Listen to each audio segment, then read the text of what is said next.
से हमारे साथ जुड़ चुके हैं, उनका रुख करेंगे। प्रताप जी, स्वागत है आपका फर्स्ट इंडिया में और बहुत बहुत खुशियां मनाई जा रही होंगी, आपको शुभकामनाएं भी। ये शुभकामनाएं पूरे देश की जनता को कि जो माँ बहन बेटी के सम्मान के लिए देश के लिए लड़ रहा है, जो सच्चाई न्याय और ईमानदारी के रास्ते पर चल रहा है, उसका नाम राहुल गांधी, जो संकल्प के साथ दूसरों की सेवा के लिए अपनी जान जोखिम में डालकर लड़ेगा, उसके साथ ठाकुर जी हमेशा खड़े हुए नजर आएंगे। और वो जो नीली छतरी वाला है, सुदर्शन चक्र वाला, उसकी बड़ी मेहरबानी है राहुल गांधी के ऊपर। आज कोई एहसान हमारे ऊपर लोकसभा अध्यक्ष या बीजेपी का नहीं। बीजेपी ने पूरी जान लड़ा दी, राहुल गांधी की सदस्यता खत्म करने के लिए खत्म कर दी। दुख इस बात का, राहुल गांधी का मकान तक खाली करा दिया। बजरंगबली नीचे उतरे, कर्नाटक में बार बार कह रहे थे बजरंगबली नीचे उतरेंगे और कांग्रेस को हरा देंगे। बजरंगबली नीचे आ गए धरती पर, राहुल गांधी का हाथ पकड़ा और कांग्रेस को जिता दिया। इन्होंने राहुल गांधी का मकान खाली कराया, सदस्यता खाली खत्म कर दी थी। कर्नाटक से इनकी दुकान, मकान, कार्यालय सब खाली करा लिए बीजेपी से, बजरंगबली ने। न्याय भगवान करते हैं, न्याय की जीत होती है। कोई आदमी ये समझे कि मैं झूठ, फरेब, धोखे, भ्रष्टाचार की राजनीति बीजेपी कर रही है, तो बीजेपी का फरेब तो सामने आ गया। लाल सिलेंडर की हालत खराब है, 1150 रुपए का सिलेंडर है, पेट्रोल डीजल में आग लगी हुई है, लोग भूख से मर रहे हैं, टमाटर नहीं मिल रहा, सब्जियां नहीं मिल रही, रोटी नहीं है। आप मनमानी कर रहे हो। अब आप राहुल गांधी जैसे लोगों को रोकना चाहते हो, उनकी जमात पर ताला लगाना चाहते हो। अब क्या हुआ? अब क्यों लोकसभा अध्यक्ष बिरला जी ने बहाल किया है? बड़ी बदतमीजी कर रहे थे, बड़ा गंदे गंदे बयान दे रहे थे बीजेपी के लोग। प्रताप जी, लेकिन राजनीति से परे होकर चंद मिनटों में सदस्यता भी बहाल हो गई है। सदस्यता बहाल इसलिए हो गई कि सुप्रीम कोर्ट का फैसला आया है। लोकसभा अध्यक्ष का बस चले तो अभी सदस्यता बहाल ही नहीं करे। लोकसभा अध्यक्ष तो कुछ बीजेपी का आदमी बन के काम कर रहे हैं। तो चेहरा इधर उधर बनाने से थोड़ा ना होता है। आपका चेहरा दिखाई देना चाहिए न्याय के साथ, सच्चाई के साथ। आप लोकसभा अध्यक्ष हो तो आप बीजेपी के अध्यक्ष नहीं हो, लोकसभा के अध्यक्ष हो। जो जिस तरह की भूमिका लोकसभा अध्यक्ष और बीजेपी की रही है इस सारे मामले में, उसके लिए बीजेपी को माफी मांगनी चाहिए। देश को बताना चाहिए कि इतना बड़ा षड्यंत्र करके आपने क्यों पाप किया। और देश का भरोसा उठ गया बीजेपी से। वक्त आ गया जब बीजेपी को सबक सिखाना होगा। एक पार्टी को बार बार बेवजह वोट देंगे ना लोग, तो पार्टियां बिगड़ेगी।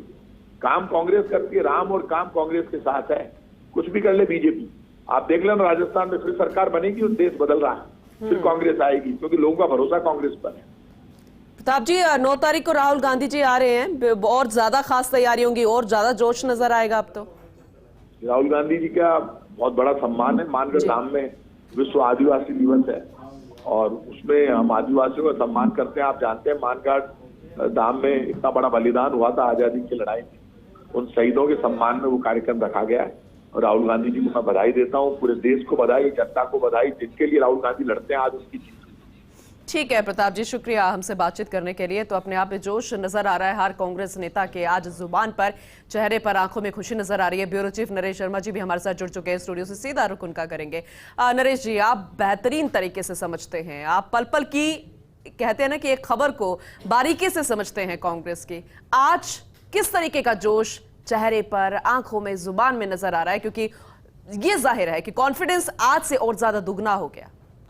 बिल्कुल, देखिए, जब राहुल गांधी के खिलाफ सजा का ऐलान हुआ था और उसके बाद उनकी लोकसभा से सदस्यता गई थी, तो वो कांग्रेस के लिए काफ़ी नुकसान का दिन था। और ये मान के चलें कि कांग्रेस को समझ नहीं आ रहा था आगे रणनीति क्या हो। लेकिन पिछले 3 दिन में जो 2 फैसले आए हैं, पहले सुप्रीम कोर्ट का फैसला आया और आज लोकसभा सचिवालय का फैसला आया, जो कांग्रेस को एक नई ताकत देने का फैसला है, एक संजीवनी की तरह का फैसला है। क्योंकि अब राहुल गांधी की सदस्यता है वो बहाल हो गई, वो लोकसभा में जा सकेंगे और जो मुद्दे वो सदन से बाहर उठाते थे लगातार विभिन्न कार्यक्रम के माध्यम से, विभिन्न यात्राओं के माध्यम से, तो अब वो सदन के अंदर भी मुद्दे उठा सकेंगे। तो अब चूंकि चुनावी वर्ष विधानसभा के अनुसार मान ले और अगले साल लोकसभा चुनाव है, तो इसके मद्देनज़र ये माना जा सकता है कि ये जो फैसला है, हालांकि सुप्रीम कोर्ट का जब फैसला आया था तब ये तय हो गया था पूनम की राहुल गांधी की सदस्यता है लोकसभा से वो ही बहाल होगी, लेकिन इसमें 3 दिन का समय लगा। 4 तारीख को फैसला आया था, उसके बाद समय लगा। तो भले ही इसके लिए भी जो है वो कांग्रेस ने एक मुद्दा बनाया था कि जब सदस्यता रद्द की थी तब इतनी जल्दबाजी की थी, लेकिन सदस्यता बहाल करने में इतना समय क्यों लग रहा है। तो ऐसे में आज जो है ये मान के चले कि जो फैसला आया है उसके बाद कांग्रेस को एक नई ताकत मिली। अभी प्रताप सिंह खाचरियावास ने जो कहा वो उनका सीधा सा मकसद है कि आने वाले समय में राहुल गांधी अब एक नई ऊर्जा के साथ, नई ताकत के साथ उभरेंगे। और जिस तरह से अब विधानसभा चुनाव होने हैं, उस विधानसभा चुनाव में भी ये मुद्दा छाए रहेगा। जब प्रचार के लिए राहुल गांधी 9 तारीख को राहुल गांधी राजस्थान आ ही रहे हैं, उसके बाद भी लगातार दौरे रहेंगे। तो अब मान के चलिए कि चाहे विधानसभा चुनाव हो या आने वाले लोकसभा चुनाव, ये मुद्दा जरूर रहेगा। जो भी प्रताप सिंह ने कहा कि उनसे घर खाली करवा लिया गया था, उनको लोकसभा में आने से रोक दिया गया था, लेकिन सच्चाई की जीत है और अब उनको लोकसभा में जनता की आवाज। आज ही नजर आएंगे लोकसभा में राहुल गांधी, क्योंकि बहाल होने का वर्किंग डे पहला दिन है आज।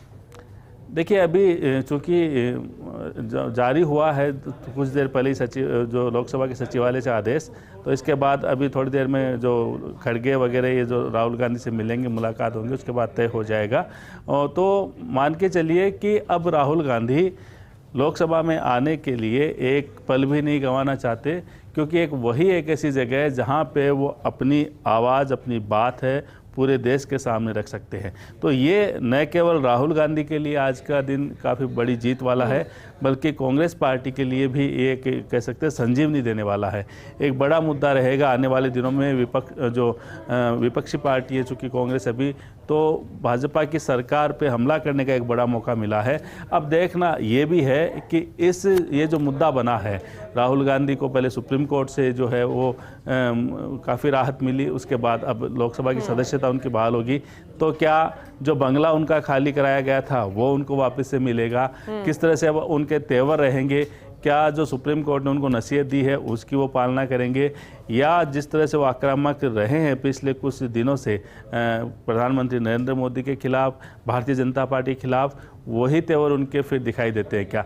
और ये जो घटनाक्रम हुआ है पूरा, सदस्यता उनकी रद्द होना, सुप्रीम कोर्ट से राहत मिलना, सदस्यता बहाल होना, इस मामले को राहुल गांधी मान के चलिए आने वाले चुनाव में भुनाएंगे। जहाँ जहाँ उनकी सभा होगी, जहाँ जहाँ उनका कार्यक्रम होगा, वो इस बात को जरूर भुनाएंगे। एक नया ही अंदाज इस बार राहुल गांधी का नजर आने वाला है। शुक्रिया नरेश जी विस्तार से जानकारी देने के लिए। सुमित हमारे सहयोगी दिल्ली से हमारे साथ जुड़ चुके